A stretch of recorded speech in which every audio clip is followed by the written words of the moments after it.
Halo Sobat Kampus, kami mahasiswa Fakultas Hukum Universitas Pasundan. Di podcast ini akan memperkenalkan mengenai teori utilitarianisme dari Jeremy Bentham dan John Stuart Mill. Nah, ada pepatah bilang, tak kenal maka tak sayang. Maka perkenankan kami memperkenalkan diri terlebih dahulu.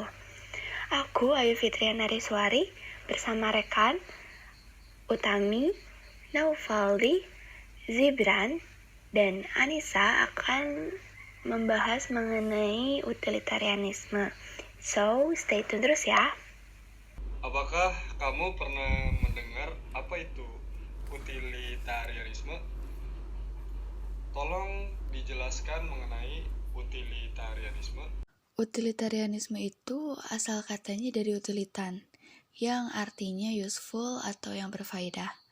Jadi, faham utilitarianisme ini menilai baik atau enggaknya, susila atau tidak susilanya sesuatu ditinjau dari segi kegunaan atau faidah yang didatangkannya. Nah, utilitarianisme ini terbagi menjadi dua. Ada utilitarianisme individual dan utilitarianisme sosial. Utilitarianisme individual itu paham yang menganggap kalau seseorang itu boleh bersikap sesuai dengan situasi yang menguntungkan dirinya. Sedangkan utilitarianisme sosial itu hampir sama sih dengan yang individual. Bedanya cuman sasarannya itu adalah sasaran untuk khalayak umum atau yang banyak. Nah, jadi kata utilitarianisme dikenal pertama kali pada abad ke-19, namun bukan sebagai nama dari sebuah doktrin filsafat. Nama ini justru menjadi julukan dari kelompok reformasi radikal Inggris yang menyerukan dilakukannya pengukuran terhadap berbagai institusi sosial. Istilah utilitarianisme sendiri berasal dari kata utility yang bermakna kegunaan. Kata itu digunakan untuk menjuluki kelompok reformer tersebut karena mereka menyerukan agar mempertimbangkan institusi sosial berdasarkan kegunaan dan manfaatnya, bukan signifikasi religius atau fungsi tradisionalnya. Namun, gagasan para reformer tersebut mengenai apa yang berguna dan praktis tidak selalu berhubungan dengan pandangan atau minat dari orang-orang yang hidup dalam institusi yang ingin mereka ubah tersebut. Kelompok utilitarian inilah yang berada di balik pendirian institusi workhouse atau rumah sosial untuk gelandangan. Menurut John Stuart Mill, sebagaimana dikutip Jalaluddin Rahmat, utilitarianisme adalah aliran yang menerima kegunaan atau prinsip kebahagiaan terbesar sebagai landasan moral. Berpendapat bahwa tindakan benar sebanding dengan apakah tindakan itu meningkatkan kebahagiaan, dan salah selama tindakan itu menghasilkan lawan kebahagiaan. Kebahagiaan adalah kesenangan dan hilangnya derita. Yang dimaksud dengan ketidakbahagiaan adalah derita dan hilangnya kesenangan. Utilitarianisme merupakan pandangan hidup, bukan teori tentang wacana moral. Moralitas dengan demikian adalah seni bagi kebahagiaan individu dan sosial.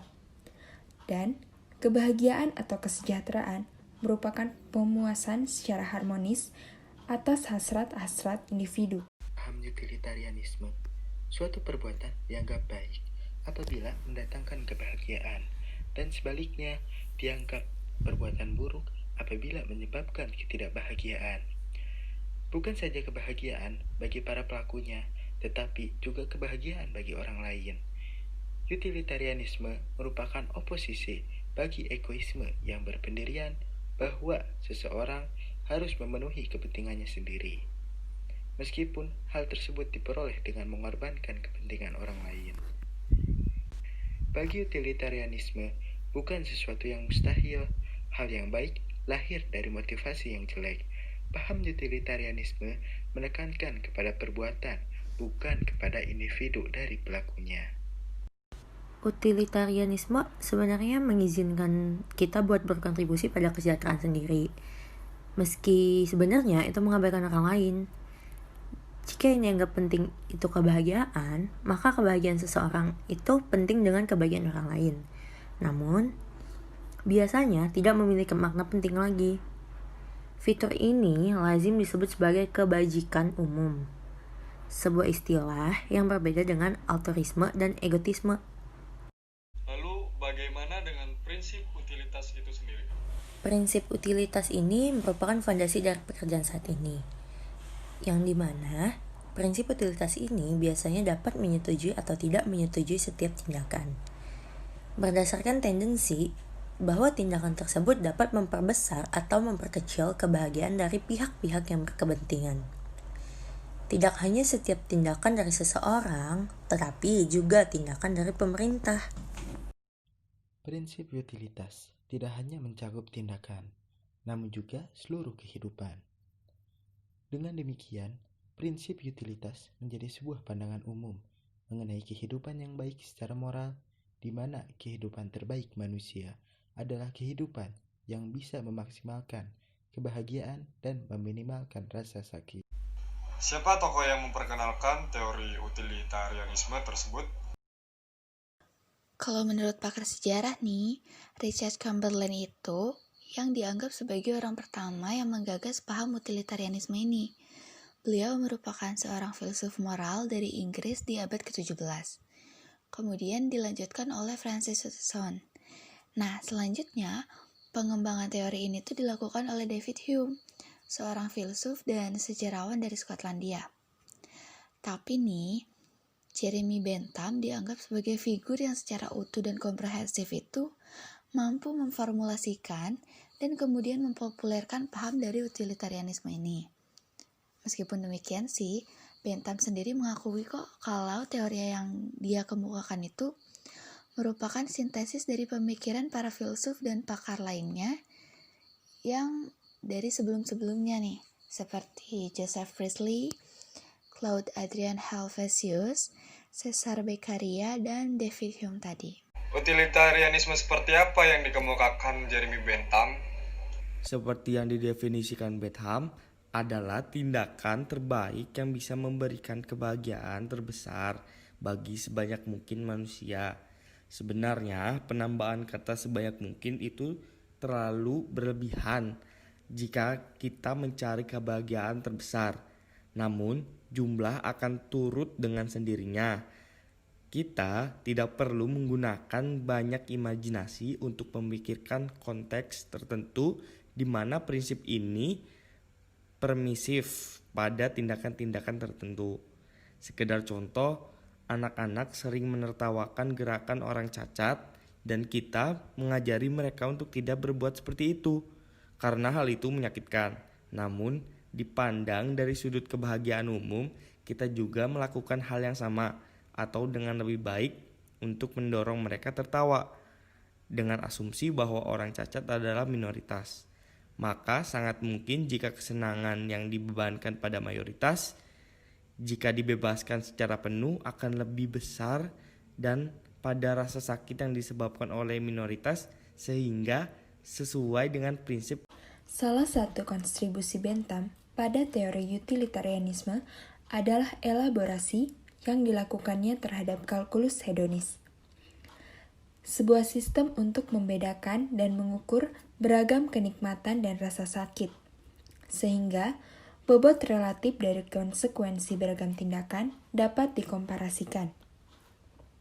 Dengan cara ini, menurut Bentham, dia memberikan sebuah metode rasional dalam pengambilan keputusan bagi para legislator, hakim, dan individu. Salah satu metode yang akan menggantikan prasangka tidak rasional dan proses aneh yang menurut Bentham akan melahirkan keputusan-keputusan politik, hukum, dan administratif.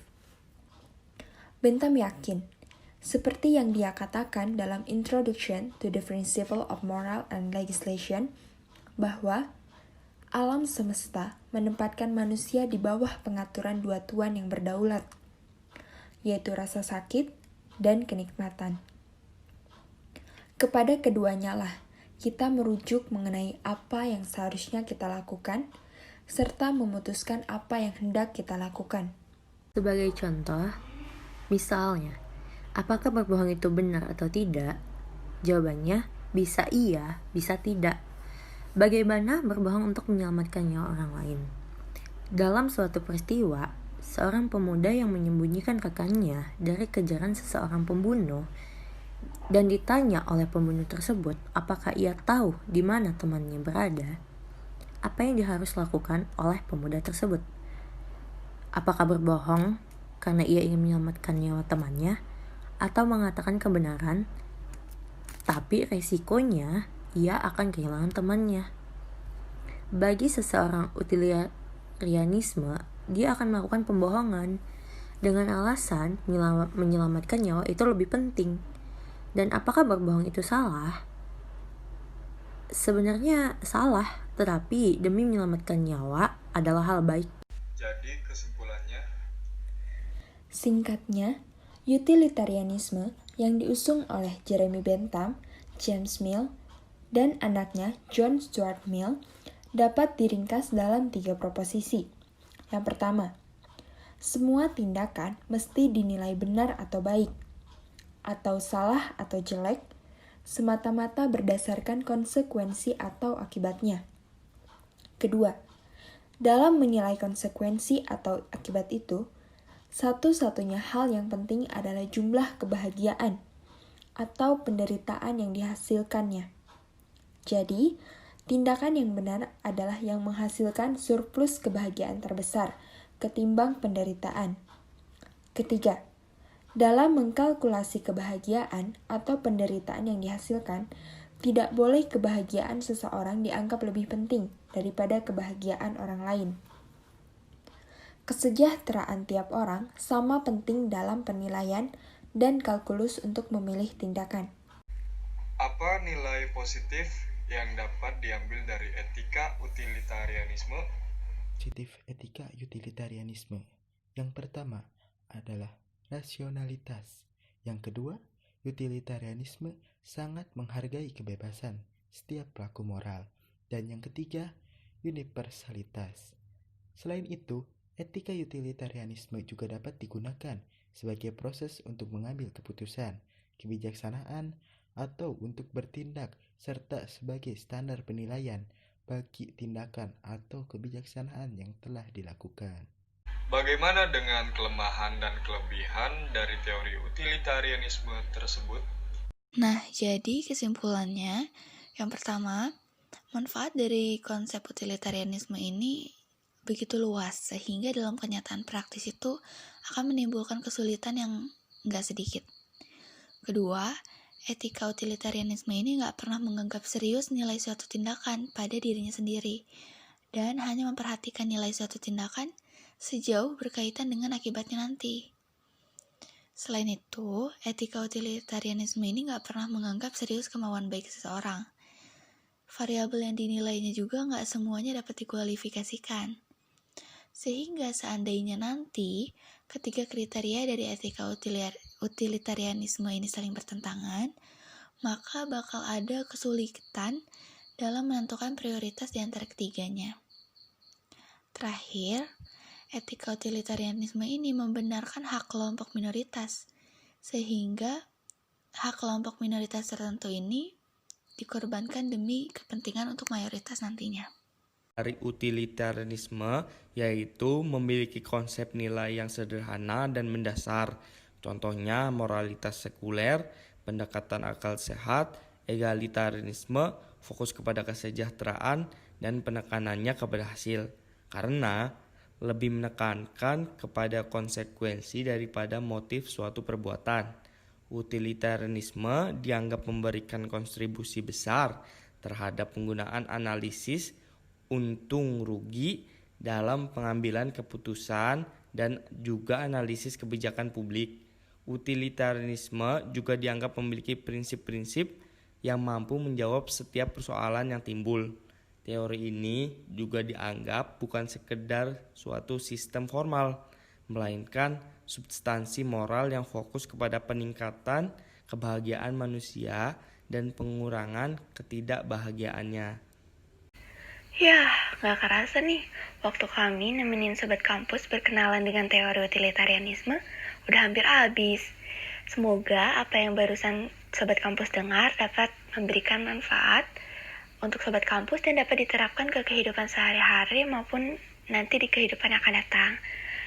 Kami semua pamit undur suara dan sampai ketemu di lain waktu.